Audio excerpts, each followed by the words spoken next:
دوستان عزیز، یک مقدمه رو برای زبان اسلوونیایی باید براتون بگم برای اینکه آشنا بشید که در این زبان چه خبره. خیلی خوب. پس هدفمون اینه که مقداری بیشتر با اونچه که در این زبان میگذره آشنا بشیم. اول از همه در زبان اسلوونیایی فرم مفرد، دوتایی و جمع وجود داره. یعنی در فارسی من میگم من، تو، او، ما، شما، آنها، یا مفرد یا جمع، تموم شد رفت. ولی در اسلوونیایی نه تنها میگم من، تو، او، ما، شما، آنها، بلکه میگم چی؟ ما دو نفر یا ما دوتا، شما دو نفر، اون دو نفر، یا مثلا ما دوتا، شما دوتا، آنها دوتا بگیم. خیلی خوب. خودشون میگن که زبان عاشقانه به این دلیل، ولی بسیار سخت داره به همین دلیل. خیلی خوب. حالا پس دقت کنیم که این هست. حالا شما میگید که من بیشترین کار بردم با فرم مفرده و فرم جمع. کاملا درسته، ولی همین که ممکنه گاهی شما راجع به خودتون و مثلا یک شخص دیگه صحبت کنید، یه موقع ممکنه دو نفر رو بخواید به جایی دعوت کنید، یا اینکه اصلا توی امتحانی عکس به شما نشون بدن مثلا دو تا بچه توی حیاط دارن بازی میکنن.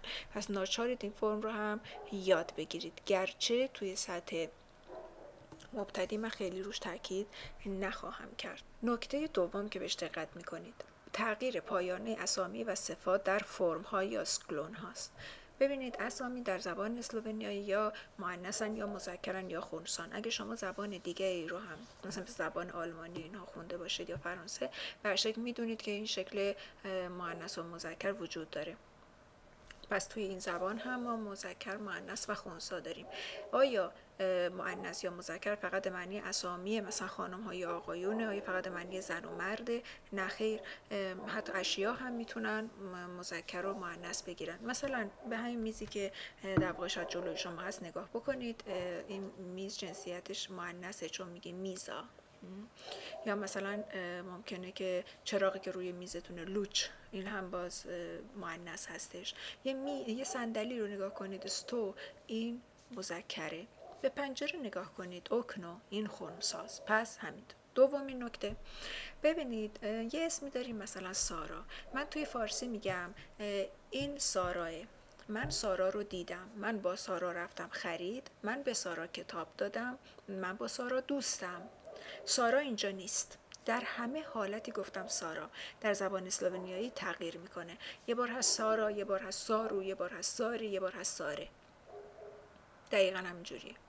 پس اسامی پایانهاش تغییر میکنن. ما بیشتر از 60 تا پایانه توی جدول و 90 تا پایانه به شکل کلی داریم. الانم نترسید، همشو با هم نمیخوایم حفظ کنیم، کم کم، فقط بدونید چیه. نکته بعدی هم اینه که یک سری فرم یا سکلون وجود داره و این تغییرات در اسامی به واسطه فرم ها یا سکلون ها پیش میاد. حالا خب، حالا اینا چیان براتون توضیح میدم.